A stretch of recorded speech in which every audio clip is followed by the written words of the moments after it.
Hello students, welcome to La Excellence IAS Academy. ఈరోజు మనం జనవరి 3 మరియు జనవరి 4 నాటి ఈనాడు న్యూస్ పేపర్లోని ఇంపార్టెంట్ కరెంట్ అఫైర్స్ గురించి డిస్కస్ చేద్దామండి. బిఫోర్ దట్ మనము ప్రీవియస్ క్లాస్లోని క్వశ్చన్ ఆఫ్ ద డే గురించి చూద్దాము. ప్రళయ క్షిపణి గురించి ఈ క్రింది ప్రకటనలను పరిగణించండి. ప్రీవియస్ క్లాస్లో మనము ప్రళయ క్షిపణి గురించి డిస్కస్ చేయడం జరిగింది. డిఆర్డిఓ ఈ ప్రళయ క్షిపణిని సక్సెస్ఫుల్గా ప్రయోగించింది అని మనము చెప్పుకున్నాం. ఆ కంటెక్స్ట్లో ఈ క్వశ్చన్ని ఫ్రేమ్ చేయడం జరిగింది. రెండు స్టేట్మెంట్స్ని ఇచ్చానండి. కరెక్ట్ స్టేట్మెంట్స్ ఏంటో చూద్దాం. స్టేట్మెంట్ 1 చూడండి. ప్రళయ్ అనేది డిఆర్డిఓ అభివృద్ధి చేసిన ఉపరితలం నుండి ఉపరితలానికి స్వల్ప శ్రేణి బ్యాలిస్టిక్ క్షిపణి. ఎస్, ఈ స్టేట్మెంట్ కరెక్ట్ అండి. Surface to surface short range ballistic missile, దీనినే surface to surface quasi ballistic missile అని కూడా పిలుస్తాము. సో స్టేట్మెంట్ 1 అనేది కరెక్ట్ ఇక్కడ. సెకండ్ స్టేట్మెంట్ చూడండి. ఇది 500 కిలోమీటర్ల వరకు దాడి చేసే పరిధిని కలిగి ఉంటుంది మరియు బ్యాలిస్టిక్ క్షిపణి రక్షణ వ్యవస్థలను తప్పించుకోగలదు. ఎస్, ఇది సుమారు 150 కిలోమీటర్ల నుంచి 500 కిలోమీటర్ల ఆపరేషనల్ రేంజ్ని కలిగి ఉంటుంది అండి. దీని యొక్క కీ స్ట్రాటజిక్ అడ్వాంటేజ్ ఏంటి? Quasi ballistic trajectory. సో ఈ క్వాసీ బ్యాలిస్టిక్ ట్రాజెక్టరీ అంటే మాన్యువరబిలిటీని కలిగి ఉంటుంది అండ్ లో ఆల్టిట్యూడ్లో ఫ్లైట్ చేయగలుగుతుంది. కాబట్టి ఈ స్పెషాలిటీ కారణంగా బ్యాలిస్టిక్ క్షిపణి రక్షణ వ్యవస్థలను, ఎయిర్ డిఫెన్స్ సిస్టమ్స్ను ఇది తప్పించుకోగలుగుతుంది. కాబట్టి సెకండ్ స్టేట్మెంట్ కూడా కరెక్ట్ అవుతుంది అండి. సో మన ఆన్సర్ ఏమవుతుంది? బోత్ 1 and 2 సి అనేది ఇక్కడ కరెక్ట్ ఆప్షన్. ఇక్కడ ఈరోజు మన ఫస్ట్ ఆర్టికల్ చూడండి. వెనిజులాపై దాడి, అధ్యక్షుడి నిర్బంధం, తెల్లవారుజామున విరుచుకుపడిన అమెరికా, పేలుళ్లతో దద్దరిల్లిన రాజధాని కారకాస్, న్యూయార్కుకు మదురో దంపతుల తరలింపు, దేశంలో అత్యవసర పరిస్థితి, ప్రభుత్వ బాధ్యతలపై అయోమయం. వెనిజులా అధ్యక్షుడిని అమెరికా నిర్బంధించింది. దానికి సంబంధించిన కీ సమాచారాన్ని ఈ ఆర్టికల్లో వివరించడం జరిగింది. ఇందులోని ఇంపార్టెంట్ పాయింట్స్ ఇప్పుడు చూద్దాం. దక్షిణ అమెరికా దేశం వెనిజులాపై శనివారం తెల్లవారుజామున అమెరికా మెరుపు దాడులకు దిగింది. కారకాస్లోని La Carlota airfield, Fuerte Tiuna military base, La Guaira నౌకాశ్రయం మొదలైన కీలక సైనిక స్థావరాలపై అమెరికా దళాలు దాడులు చేశాయి. దేశం మేల్కొనేలాగా అధ్యక్షుడు నికోలస్ ముదురోను, ఆయన భార్య సిలియా ఫ్లోర్స్ను అమెరికా సైన్యం బంధించి న్యూయార్కుకు తరలించింది. అయితే అంతకు ముందే దేశంలో అత్యవసర పరిస్థితిని మదురో విధించారు. మరోవైపు దేశాధ్యక్ష బాధ్యతలను ఎవరు చేపట్టాలన్న అంశం తేలలేదు. వెనిజులా చట్టాల ప్రకారం ఉపాధ్యక్షులుగా ఉన్నవారు అధ్యక్షులవుతారు. కానీ తాను బాధ్యతలు చేపట్టినట్లు ఉపాధ్యక్షురాలుగా ఉన్న డెల్సీ రోడ్రిగ్స్ ప్రకటించలేదు. వెనిజులా అధ్యక్షుడిను క్యాప్చర్ చేయడానికి చాలా పకడ్బందీ వ్యూహంతో అమెరికా వ్యవహరించింది. ఈ ఆపరేషన్కి పెట్టిన name operation absolute resolve. Exam point of వ్యూలో ఇలాంటివి అడిగే అవకాశం ఉంది. సో ఆపరేషన్ అబ్జల్యూట్ రిజాల్వ్ అనేది వెనిజులా అధ్యక్షుడిని బంధించి న్యూయార్క్ తరలించడానికి అమెరికా చేపట్టిన ఆపరేషన్. ఈ ఆపరేషన్లో ఉపయోగించిన నౌక పేరు కూడా ఇంపార్టెంట్ అండి. యుద్ధ నౌక యుఎస్ఎస్ ఇవో జిమాలో మదురోను తరలించడం జరిగింది. ఈ ఆపరేషన్కి సంబంధించిన ఫర్దర్ డీటెయిల్స్ ఇక్కడ చూద్దాము అండి. Why did the US capture Maduro? ఎందుకు మదురోను క్యాప్చర్ చేయడం జరిగింది? వెనిజులా రాజధాని కారకాస్ మీద ఎయిర్ స్ట్రైక్స్ జరిపి మదురోను క్యాప్చర్ చేయడం జరిగింది. అండ్ యుఎస్ యుద్ధ నౌక యుఎస్ఎస్ ఇవో జిమాలో అధ్యక్షుడిని అమెరికాకి తరలించారు. అయితే ఈ ఆపరేషన్ అబ్జల్యూట్ రిజాల్వ్ని అమెరికా ఇప్పుడు ఎందుకు చేపట్టింది అనేది మనము ఇక్కడ చూస్తే డ్రగ్ ట్రాఫికింగ్ ఎలిగేషన్స్. ఇటీవలి కాలంలో మనము చూస్తూ ఉన్నాము. వెనిజులన్ కార్గో షిప్స్ మీద అమెరికా అటాక్స్ చేస్తూ ఉంది. డ్రగ్స్ సరఫరా చేస్తున్నాయనే నెపంతో ఈ వెనిజులన్ నౌకలను ధ్వంసం చేస్తూ ఉంది. ఇప్పుడు అధ్యక్షుడిని కూడా అదే కారణంతో ఇక్కడ ఎలిగేషన్స్ని మనం చూడవచ్చు. Accused of narco terrorism. అంటే వెనిజులా అధ్యక్షుడు నార్కో టెర్రరిజాన్ని ప్రోత్సహిస్తున్నారు. వెనిజులా కేంద్రంగా డ్రగ్స్ని అమెరికాలోకి సరఫరా చేస్తూ డ్రగ్ కార్టెల్స్తో చేతులు కలుపుతూ ఆయన అమెరికా యువతను నిర్వీర్యం చేస్తున్నారు అని డొనాల్డ్ ట్రంప్ కొన్ని ఎలిగేషన్స్ని చేశారు. అండ్ ఇప్పుడు వెనిజులాన్ ప్రెసిడెంట్ క్యాప్చర్కి కూడా దానినే లింక్ చేయడం మనం చూడవచ్చు. అయితే ఇది మేజర్ రీజన్ కాదు. ఆయిల్ అండ్ కంట్రోల్ అనేది మేజర్ రీజన్ అనేది చాలా మందికి తెలుసు. ఇది కేవలం ఒక నెపం మాత్రమే. యుఎస్ యొక్క ఎనర్జీ ఇన్ఫర్మేషన్ అడ్మినిస్ట్రేషన్ అంచనాల ప్రకారం వెనిజులాలో సుమారు 300 బిలియన్ బ్యారెల్స్ ఆయిల్ రిజర్వ్స్ అనేవి ఉన్నాయి. అంటే ప్రపంచవ్యాప్తంగా ఉన్న ఆయిల్ రిజర్వ్స్లో 1/5 1/5 వంతు వెనిజులాలో ఉన్నాయి అనేది అంచనా. ఇంత హ్యూజ్ రిజర్వ్స్ని చేజిక్కించుకోవాలనే నెపంతోనే వెనిజులా మీద అమెరికా దాడి చేసింది అనేది చాలామంది అభిప్రాయం. మరి అధ్యక్షుడిని నిర్బంధించారు కాబట్టి తదుపరి ఇన్ఛార్జ్ ఎవరు అనేది చూస్తే వైస్ ప్రెసిడెంట్ ఇంటీరియం ప్రెసిడెంట్గా వ్యవహరిస్తారు డెల్సీ రోడ్రిగెజ్. అయితే అధికారిక ప్రకటన ఇంకా వెలువడలేదు. అండ్ గ్లోబల్ రియాక్షన్స్ని మనం చూస్తే చైనా, రష్యా, ఇరాన్ ఇలాంటి దేశాలు యుఎస్ యొక్క యాక్షన్స్ని కండెమ్ చేయడం జరిగింది. అలానే UN calls emergency meeting. And ఈ మొత్తం సినారియోలో కీ క్వశ్చన్స్ అహెడ్ ఏంటి అనేది చూస్తే ఫర్దర్ యుఎస్ మిలిటరీ యాక్షన్ ఉంటుందా, అంటే ఎక్కడతో ఈ యాక్షన్ అనేది ఆగిపోతుందా లేదా ఫర్దర్గా ఇంకా చేజిక్కించుకోవడానికి యుఎస్ ప్రయత్నిస్తుందా, హూ విల్ లీడ్ వెనిజులా, ప్రస్తుతం వెనిజులాని ఎవరు లీడ్ చేయనున్నారు, రిస్క్ ఆఫ్ ప్రొలాంగ్డ్ ఇన్స్టెబిలిటీ, అంటే ఇలాంటి సందర్భాలలో ఇన్స్టెబిలిటీ కారణంగా సివిల్ వార్లు ఉత్పన్నమయ్యే ప్రమాదం ఉంది కాబట్టి వీలైనంత త్వరగా ఇక్కడ స్టెబిలిటీ, శాంతిని నెలకొల్పాల్సిన అవసరం ఉంది. ఒకప్పుడు వెనిజులా మరియు అమెరికా మిత్ర దేశాలుగానే ఉండేవి. అయితే హ్యూగో చావేజ్ అధ్యక్షుడు అయిన తర్వాత పరిస్థితులు మారిపోయినాయి. 2013లో హ్యూగో చావేజ్ మరణానంతరం మదురో అధ్యక్ష బాధ్యతలను చేపట్టిన తర్వాత అమెరికా మరియు వెనిజులా మధ్య సంబంధాలు మరింత క్షీణించడం మనం చూడవచ్చు. వెనిజులా మాజీ అధ్యక్షుడు హ్యూగో చావేజ్ మరణానంతరం దేశాధ్యక్షుడిగా మదురో బాధ్యతలు చేపట్టారు. 2018లో మళ్ళీ ఎన్నికయ్యారు. అయితే ప్రతిపక్షాలు పోటీ చేయకుండా నిషేధం విధించడంతో ఆ ఎన్నికపై తీవ్ర విమర్శలు వచ్చాయి. అలానే అమెరికా ఒక దేశం మీద దాడి చేసి ఆ దేశ అధ్యక్షుడిని బంధించడం ఇదే మొదటిసారి కాదు. 1990లో పనామాపై దాడి చేసి అప్పటి అధ్యక్షుడు మాన్యువల్ యాంటోనియో నోరిగాను బందీగా చేసుకున్న 36 ఏళ్ల తర్వాత మళ్ళీ ఓ దక్షిణ అమెరికా దేశంపై అమెరికా దాడి చేయడం ఇదే మొదటిసారి. అమెరికన్ హిస్టరీలో మనం చూసినప్పుడు చాలా దేశ అధ్యక్షులను బంధించడం మనం చూడవచ్చు. ఫిలిప్పీన్స్ అధ్యక్షుడు ఎమిలియో అగ్యునాల్డో 1901లో ఈయన్ని బంధించడం జరిగింది. అలానే 1990లో మాన్యువల్ నొరియాగా పనామా అధ్యక్షుడిని బంధించారు. అండ్ 2003లో సద్దాం హుస్సేన్ ఇరాక్ అధ్యక్షుడిని బంధించారు. అలానే లేటెస్ట్గా 2026లో నికోలస్ మదురో వెనిజులా అధ్యక్షుడిని బంధించారు. మదురో దంపతులను న్యూయార్క్కి అమెరికా తరలించింది. న్యూయార్క్లో విచారణ సాగనుంది. మదురో ఆయన భార్య సిలియాను అమెరికా చట్టాల ప్రకారం న్యూయార్క్లోని కోర్టుల్లో విచారిస్తామని అమెరికా అటార్నీ జనరల్ పామ్ బాండీ తెలిపారు. మదురోపై అమెరికా 2020లో నార్కో టెర్రరిజం కుట్ర అభియోగాలను మోపింది. తాజాగా మరోసారి వారిపై అదే కేసులను మోపారు. దాడుల నేపథ్యంలో అమెరికా పౌర విమానాలు వెనిజులా గగనతలం నుండి వెళ్లకుండా ప్రభుత్వం చర్యలు తీసుకుంది.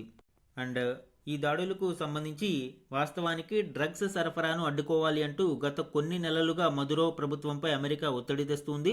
అదే సమయంలో తూర్పు పసిఫిక్, కరేబియన్ సముద్ర జలాలలో సైన్యాన్ని అమెరికా మోహరిస్తుంది. ఇటీవల కాలంలో పలుమార్లు వెనిజులా ఓడలపై దాడులు చేసింది. డ్రగ్ స్మగ్లర్లకు సహకరించే డాకింగ్ ప్రాంతంపై గత వారం దాడులకు దిగింది. శనివారం ఏకంగా ఆ దేశంపైనే దాడులకు పాల్పడింది. అండ్ ఈ దాడుల్లో డెల్టా ఫోర్స్ ప్రధాన పాత్ర పోషించారు. వెనిజులాపై దాడులతో పాటు అధ్యక్షుడు మదురోను బందీగా పట్టుకున్న ఆపరేషన్ అబ్జల్యూట్ రిజాల్వ్లో అమెరికా డెల్టా ఫోర్స్ పాల్గొంది. మదురోను బంధించడానికి వీలుగా కొన్ని రోజుల ముందే అధ్యక్షుడు ట్రంప్ గ్రీన్ సిగ్నల్ ఇచ్చారు. ఆయన ఎక్కడ ఉన్నాడన్నది గుర్తించే బాధ్యతలను సిఐఏకు అప్పగించారు. అయితే వెనిజులాలోని చమురు నిల్వల కోసమే కుట్ర జరిగింది అని మదురో ఆరోపించడం చూడవచ్చు. అమెరికాకు కావాల్సింది డ్రగ్స్ నియంత్రణ కాదు, వెనిజులాలో ఉన్న అపారమైన చమురు నిల్వలను దక్కించుకోవడమే వారి అసలు లక్ష్యం. అందుకే నా ప్రభుత్వాన్ని కోల్చాలని చూస్తున్నారు అని గురువారమే ఆయన ఓ ఇంటర్వ్యూలో స్పష్టం చేశారు. సో ఇది వెనిజులా అధ్యక్షుడు మదురోను యుఎస్ క్యాప్చర్ చేయడం మరియు దానికి సంబంధించిన ఇంపార్టెంట్ డీటెయిల్స్. మన నెక్స్ట్ ఆర్టికల్ చూడండి, వెరీ ఇంపార్టెంట్ ఆర్టికల్. బుద్ధుడు అందరివాడు. ప్రధాని మోదీ చేసిన ఈ వ్యాఖ్యలను మనం ఇప్పుడు చూడవచ్చు. బుద్ధునికి చెందిన పిప్రవాహ రెలిక్స్ని ఇటీవల డిస్ప్లే చేయడం జరిగింది. సో ఈ ఎగ్జిబిషన్కి సంబంధించిన ఇంపార్టెంట్ డీటెయిల్స్ని ఇప్పుడు మనం చూద్దాం. బుద్ధ భగవానుడి వివేకం, ఆయన చూపిన మార్గం యావత్ ప్రపంచానికి చెందుతుంది అని ప్రధానమంత్రి నరేంద్ర మోదీ అన్నారు. 1898లో భారత్ నేపాల్ సరిహద్దులోని పిపర్హవా వద్ద బయటపడిన బుద్ధ అవశేషాల అంతర్జాతీయ ప్రదర్శనను శనివారం ఆయన ప్రారంభించారు. The light and the lotus, the relics of the awakened one అనే శీర్షికతో దక్షిణ ఢిల్లీలోని కిలా రాయ్ పితౌరాలో ఈ ప్రదర్శన నిర్వహిస్తున్నారు. ఈ సందర్భంగా మోదీ మాట్లాడుతూ గౌతమ బుద్ధుడు ప్రజలందరి సమైక్యతా సాధకుడు అన్నారు. భారతదేశానికి సంబంధించినంత వరకు బుద్ధ భగవానుడి అవశేషాలు కేవలం కళాఖండాలు మాత్రమే కావు, అవి మన ఘనమైన వారసత్వ సంపద, నాగరికతలో భాగం అని పేర్కొన్నారు. ఈ కార్యక్రమంలో పలువురు బౌద్ధ పండితులు, వివిధ దేశాల దౌత్యవేత్తలు, ప్రముఖులు పాల్గొన్నారు. దాదాపు 125 ఏళ్ల అనంతరం ఈ పవిత్ర అవశేషాలు భారత్కు తిరిగి వచ్చాయని ప్రధానమంత్రి అన్నారు. ఈ అవశేషాలు బౌద్ధ జనాభా అధికంగా ఉన్న వియత్నాం, థాయిలాండ్ తదితర దేశాలలో ప్రదర్శితమయ్యాయని తెలిపారు. భారతదేశం కేవలం బౌద్ధ అవశేషాల సంరక్షకురాలే కాదు, బౌద్ధ సంస్కృతిని సజీవంగా ముందుకు తీసుకువెళ్లే బాధ్యతను నిర్వహిస్తుంది అని ప్రధాని మోదీ అన్నారు.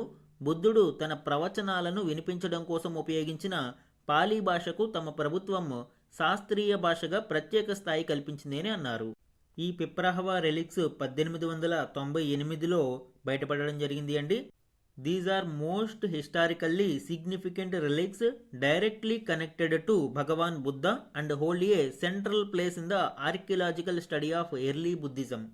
ఇవి బుద్ధుడికి నేరుగా చెందిన అవశేషాలు కాబట్టి చాలా కీలకంగా వీటిని పరిగణించవచ్చు. ఈ పవిత్ర అవశేషాలకు సంబంధించిన మరింత సమాచారాన్ని మనము చూద్దాము. 1898లో ఈ అవశేషాలు కనుగొనడం జరిగింది. విలియం క్లాక్స్టన్ పెప్పే అనే ఆయన వీటిని డిస్కవర్ చేయడం జరిగింది. సో అప్పటి నుంచి ఈ ఫ్యామిలీకి చెందిన వ్యక్తుల దగ్గరే ఈ అవశేషాలు ఉన్నాయి. ఇది పిప్రాహ్వా, ఉత్తరప్రదేశ్లోని పిప్రాహ్వాలో ఈ అవశేషాలకు సంబంధించిన ఎక్స్కవేషన్ అనేది జరిగింది.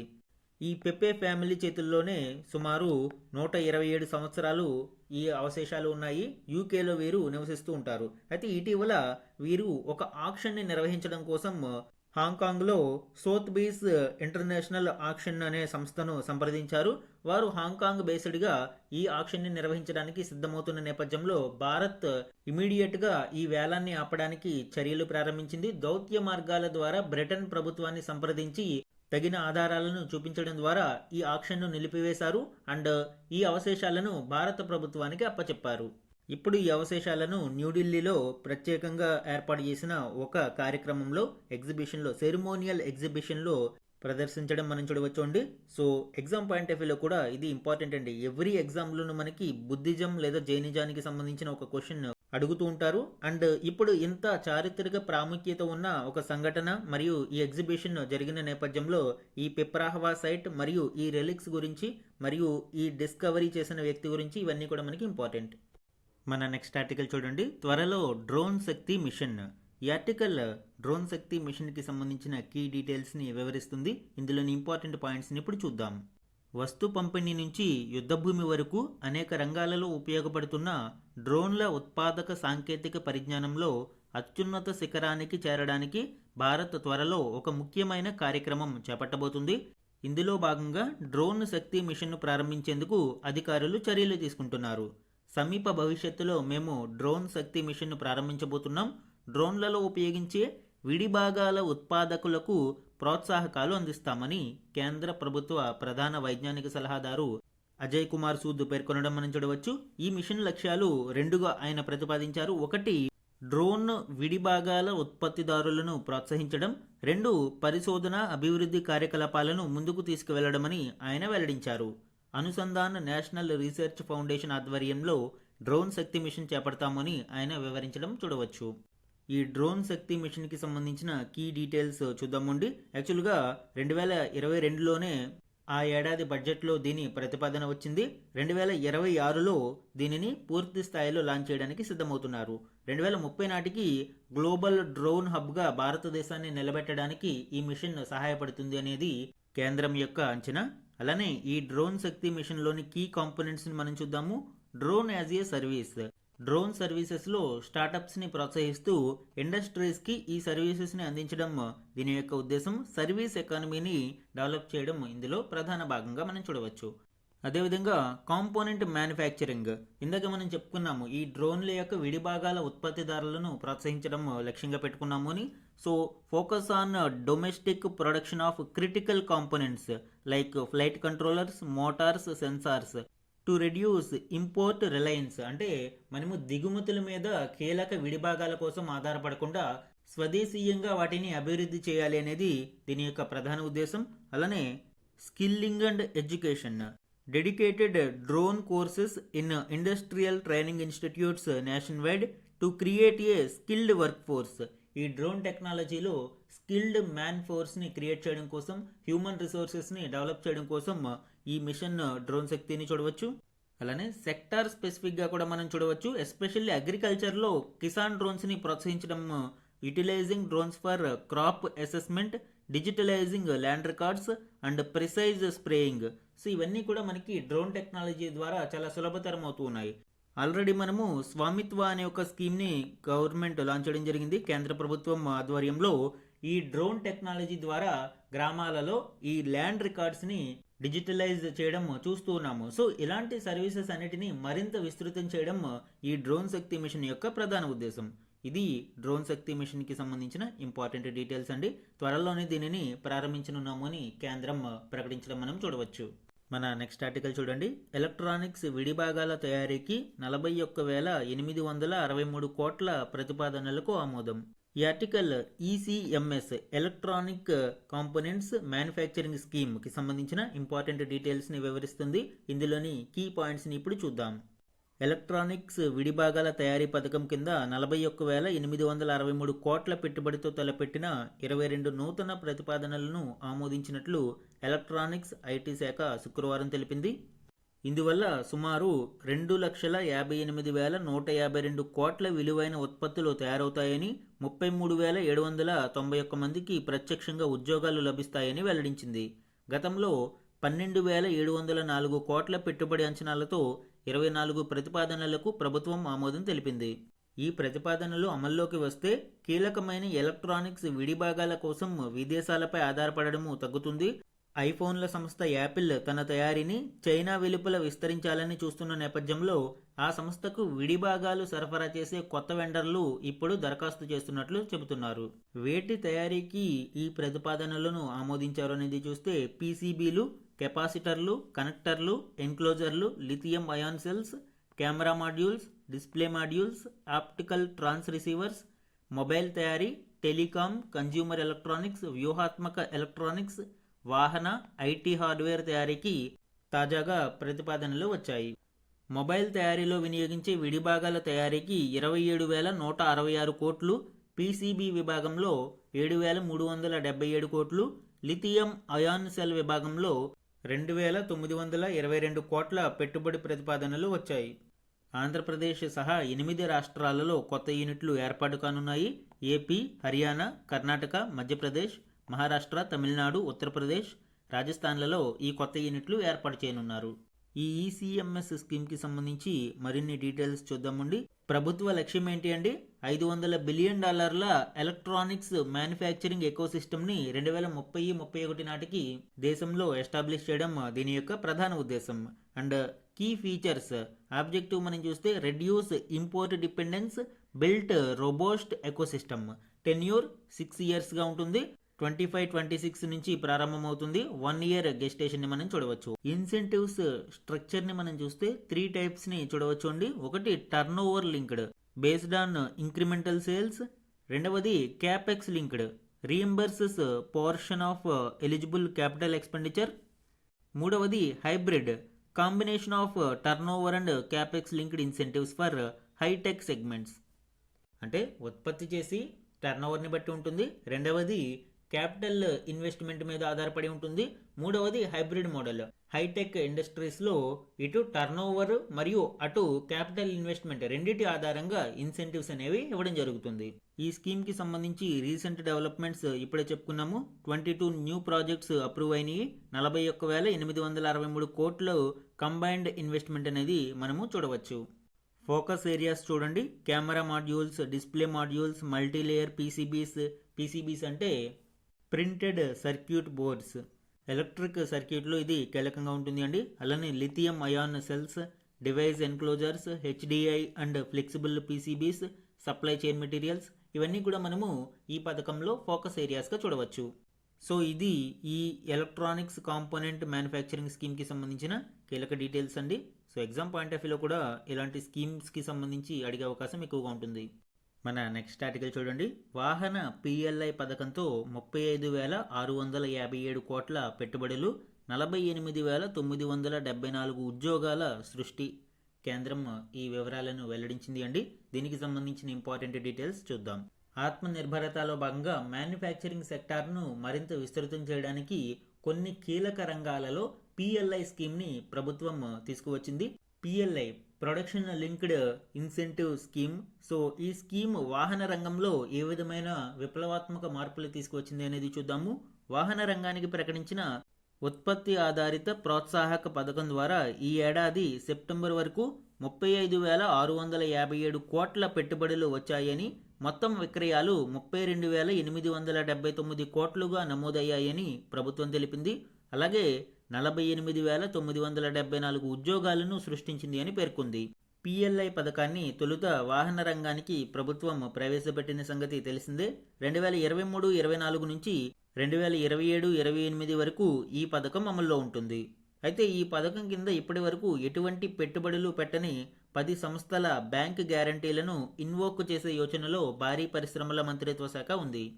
అలానే 2024-25 ఆర్థిక సంవత్సరానికి మొత్తంగా 5 సంస్థలకు 1,999.94 కోట్ల ప్రోత్సాహకాలను ప్రభుత్వం పంపిణీ చేసింది.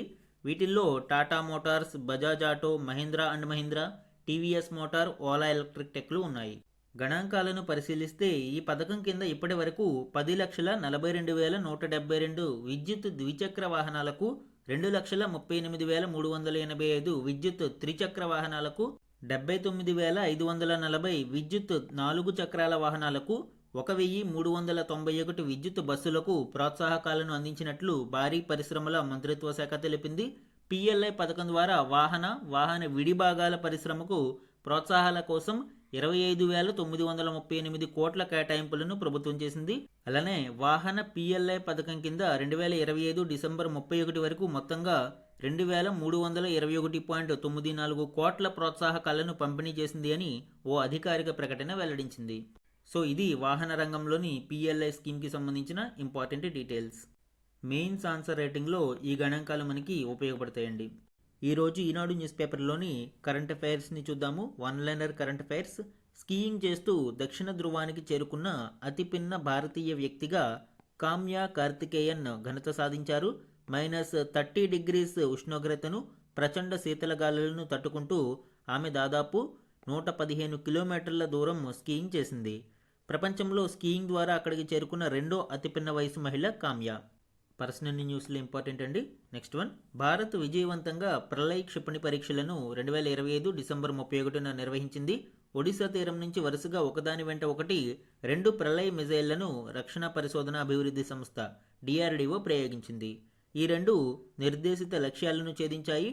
పూర్తి స్వదేశీ పరిజ్ఞానంతో రూపొందించిన ఈ క్షిపణులు DRDO అభివృద్ధి చేసింది. ఉపరితలం నుండి ఉపరితలానికి దూసుకెళ్లే ప్రళయ్ 500 నుంచి 1000 కేజీల వరకు పేలుడు పదార్థాలను తీసుకెళ్లగలదు. నెక్స్ట్ వన్ చూడండి. దేశంలో గత ఏడాది వార్షిక సగటు ఉష్ణోగ్రత దీర్ఘకాలిక సగటు కంటే 0.28 డిగ్రీలు అధికంగా నమోదైనట్లు IMD పేర్కొంది. 2025 ఏడాదికి సంబంధించిన వాతావరణ నివేదికను 2026 జనవరి 1న విడుదల చేసింది.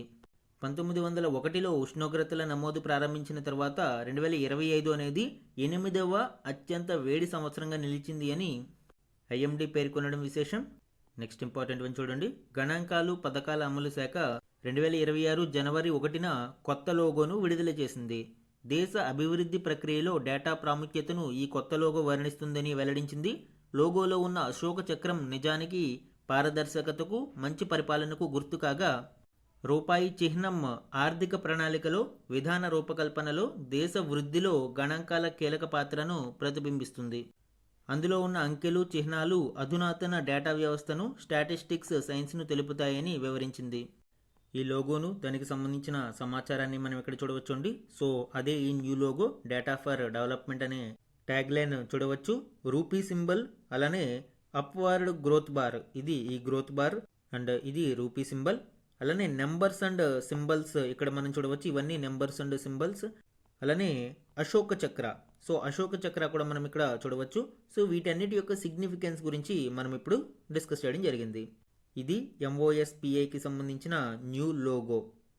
ఈరోజు మన క్వశ్చన్ ఆఫ్ ద డే గురించి చూడండి. బౌద్ధ చరిత్రలో పిప్రాహవ ప్రాముఖ్యతను ఈ క్రింది సందర్భాలలో అర్థం చేసుకోవచ్చు. ఈరోజు మనము పిప్రాహవాకి సంబంధించిన ఇంపార్టెంట్ డీటెయిల్స్ చూడడం జరిగింది. ఆ కంటెక్స్ట్లో ఈ క్వశ్చన్ ఫ్రేమ్ చేశాను. 4 ఆప్షన్స్ని ఇచ్చాను అండి. కరెక్ట్ ఆప్షన్ని ఐడెంటిఫై చేసి ఆన్సర్ని కమెంట్ సెక్షన్లో కమెంట్ చేయండి. ఇది ఈరోజు ఈనాడు న్యూస్ పేపర్లోని ఇంపార్టెంట్ కరెంట్ అఫైర్స్ మీద daily analysis. Thank you for watching.